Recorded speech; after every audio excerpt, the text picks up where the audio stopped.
Pour sa dernière grande journée en Angola, le pape s'est rendu à Saurima, dans le nord-est du pays, là où se trouvent les plus grandes mines de diamants.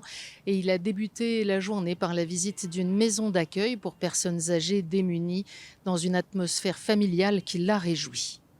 Paz a esta casa e a quantos nela habitam. Agradeço vos muito o vosso acolhimento, repleto de fé, que me toca o coração e me dá grande conforto na minha missão. Obrigado. Le pape s'est ensuite rendu sur l'esplanade de la cathédrale au terme d'un long parcours en papamobile dans les rues, salué par des milliers de personnes qui manifestaient leur joie de l'accueillir.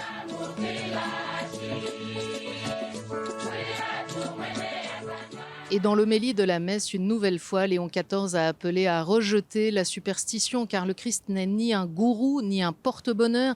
Il nous appelle à la liberté. Il ne veut ni des serviteurs, ni des clients, mais des frères et sœurs.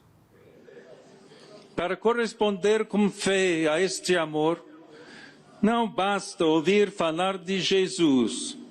É preciso acolher o sentido das suas palavras. Nem bastar sequer ver o que Jesus faz. É preciso seguir e imitar a sua iniciativa. Quando, no sinal do pão partilhado, vemos a vontade do Salvador, que se dá a si mesmo por nós, então aproximamo-nos do verdadeiro encontro com Jesus, que se torna seguimento, missão et vida.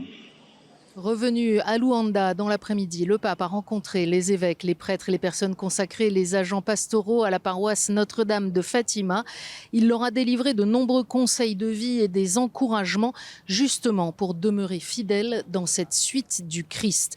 Le pape a salué la contribution de l'Église catholique dans le rétablissement de la paix civile et il l'a invité à poursuivre le travail pour une mémoire réconciliée et pour une société plus juste selon les principes de la charité chrétienne.